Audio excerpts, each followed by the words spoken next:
Hi friends, Kanyakumari Bangalore highway நாமலுப்புக்கோட்டையில் இருக்கிறோம். 2 மாதத்துக்கு முன்னாடி நம்ம விராட்டிபத்து அச்சம்பத்து பைபாஸ் ரோடு வந்துட்டு அப்போ தான் அந்த ஒர்க் வந்து பிகின் பண்ணியிருந்தாங்க. ஸோ அதை கவர் பண்ணியிருந்தோம்.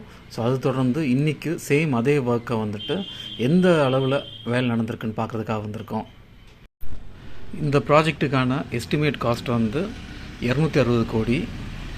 இந்த பைபாஸ் ரோட லெங்க்த் வந்து ரஃபாக வந்து 3.5 கிலோமீட்டர்ஸு. இதோட கான்ட்ராக்டர்ஸ் வந்து ஐவிஎல்ஆர் இன்ஃப்ராஸ்ட்ரக்சர். இந்த ஒர்க் பிகின் பண்ணது வந்துட்டு இந்த வருஷம் செப்டம்பர் மாதம் வந்து பிகின் பண்ணியிருக்கிறாங்க. இந்த ஒர்க் வந்து கம்ப்ளீட் ஆகிற டேட் பார்த்திங்கன்னா வந்துட்டு 2026 ஆகஸ்ட் மாதம் வந்து கம்ப்ளீட் ஆகும்னு சொல்லியிருக்கிறாங்க. இவ்வளோ டைம் டியூரேஷன் எதுக்குன்னு பார்த்தீங்கன்னா, இப்போ எக்ஸிஸ்டிங் கன்னியாகுமரி பெங்களூர் ஹைவே இருக்குல்ல, ஸோ அதுக்கு மேலே வந்துட்டு ஒரு பாலம் வரும். ஸோ அதுக்காக தான் வந்துட்டு இவ்வளோ டைம் டியூரேஷன். இல்லாட்டினா ஒரு 1 இயர்லேயே வந்துட்டு இந்த ரோடு வந்து போட்டு முடிச்சுருவாங்க. இப்போ நீங்கள் பார்க்குற இந்த ட்ரில்லிங் ஒர்க்கோடையும் பில்லருக்காக தான் பண்ணிகிட்ருக்காங்க.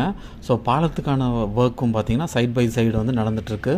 ஸோ இந்த 3.5 கிலோமீட்டர் ஸ்ட்ரெச்சில் வந்துட்டு ஒரு மேஜர் போர்ஷன் வந்து இந்த பாலமாகவும் அமையும். இந்த ரோடு பிகின் பண்ணுறது பார்த்திங்கன்னா உங்களுக்கு ஹெச்எம்எஸ் காலனி பாலம் முடியுது பார்த்தீங்களா, அது முடியிருந்த கொஞ்சம் தூரத்தில் பார்த்திங்கன்னா லெஃப்ட் ஹேண்ட் சைடில் வந்துட்டு ஒரு தென்னந்தோப்பு இருக்கும். ஸோ அங்கேருந்து பிகின் ஆகி நாமலுப்புக்கோட்டையில் வந்துட்டு கீழக்குயில்குடி ரோடு இருக்குல்ல, ஸோ அந்த இடத்துல வந்துட்டு இந்த பைபாஸ் வந்து எண்ட் ஆகும். இப்போ லே பண்ணுற இந்த அச்சம்பத்து விராட்டிபத்து பைபாஸ் ரோடு பார்த்திங்கன்னா கம்ப்ளீட்டாக க்ரீன்ஃபீல்டு ரோடு. எக்ஸிஸ்டிங் ரோடை வந்து டிஸ்டர்ப் பண்ணாமல் தான் பண்ணிகிட்ருக்காங்க. ஸோ அது போல் பார்த்திங்கன்னா இந்த ரோடு பிகின் பண்ணுற இடத்துல கொஞ்சம் பில்டிங்ஸ் வந்து டெமாலிஷ் ஆகும். அதுபோல் வந்துட்டு ரோடு எண்டாகிற இடத்துல நாமலுப்புக்கோட்டையிலையும் பார்த்திங்கன்னா சில கன்ஸ்ட்ரக்ஷன்ஸ் வந்து அடியாகிறதுக்கு வாய்ப்பு இருக்குது. மற்றபடி வந்துட்டு பெரும்பாலும் பார்த்திங்கன்னா வந்துட்டு விவசாய பூமி அந்த மாதிரி இடங்கள் தான் வந்துட்டு பெரும்பாலும் வந்துட்டு டேக் ஓவர் பண்ணியிருக்கிறாங்க. நார்மலாக இருக்கிற 4-வே மாதிரி தான் இந்த ரோடும் லே பண்ணுறாங்க. அந்த 4-வே தவிர்த்து உங்களுக்கு பேவ்டு ஷோல்டர்ஸும் இருக்கும். அதாவது 2 வீலர்ஸ் போகிறதுக்கான பாத்து மேலே இருக்கும். இது தவிர்த்து பார்த்திங்கன்னா ரோடோட 2 பக்கமும் பார்த்திங்கன்னா ஒரு கான்க்ரீட்டு ஃபென்சிங் மாதிரி பண்ணுறாங்க. ரீசன் என்னன்னு சொல்கிறாங்கன்னா, இப்போ அக்வயர் பண்ணியிருக்கிற அந்த ரோடுக்காக அக்வயர் பண்ணியிருக்க இடம் பார்த்திங்கன்னா வந்துட்டு 100 ஃபீட் அகலத்துக்கு வந்து எக்ஸாக்டாக வந்து அக்வயர் பண்ணியிருக்கிறாங்களாம். ஸோ அதிகமாக அக்வயர் பண்ணால் வந்துட்டு மக்களுக்கு வந்து பாதிப்பு இருக்கும். அதுக்காக வந்துட்டு ஜஸ்ட் ஒரு 100 ஃபீட் தான் அக்வயர் பண்ணியிருக்கிறாங்க. ஸோ அதனால் வந்துட்டு இந்த ரோடு அமைக்கிறாங்கள, ஸோ அது 2 பக்கம் வந்துட்டு மணலில், அதாவது கூட அக்வயர் பண்ணாங்கன்னா அதிகமாக மணலில் அவங்க போடலாம். ஸோ அந்த ரோடு ஸ்டேபிளாக இருக்கும்.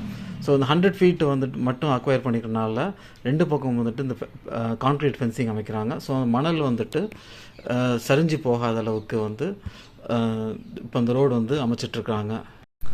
கம்ப்ளீட்டு ஸ்ட்ரெச்சுமே பார்த்திங்கன்னா இந்த மாதிரி கான்க்ரீட்டு ஃபென்சிங் அமைச்சிருக்காங்க. ஸோ கம்ப்ளீட் ஸ்ட்ரெச்சுமே வந்துட்டு 100 ஃபீட்டில் இருக்கும். 2 மாதத்துக்கு முன்னாடி நம்ம வீடியோ கவர் பண்ணும்போது பார்த்திங்கன்னா சேம் இப்போ பிகின் பண்ணோம்ல, ஸோ அந்த இடத்துல பிகின் பண்ணி நம்ம வந்து மாடக்குளம் அந்த 2 வேலி ஷாப் இருக்குது லட்சம்பத்துக்கு முன்னாடி, அந்த 2 வேலி ஷாப் வரைக்கும் கார் ஷாப் வரைக்கும் உள்ள கனெக்டிங் ஒரு சின்ன ரோடு இருக்கும். ஸோ அந்த ரோடு வரைக்கும் தான் ட்ராவல் பண்ணியிருந்தோம்.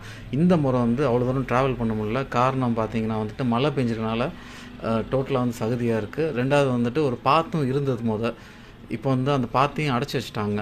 ரீசன் வந்துட்டு அந்த அந்த வரப்பு பாதை இருக்குல்ல, அந்த வரப்பு பாதை வந்துட்டு ரொம்ப மோசமான கண்டிஷனில் இருக்கனால டோட்டலாக அடைச்சி வச்சுருக்காங்க. ஸோ அந்த ஒரு சின்ன தோப்பு ஒன்று வரும், தென்னந்தோப்பு. ஸோ அதோட வரைக்கும் தான் இப்போ நம்ம வந்து ட்ராவல் பண்ண போகிறோம்.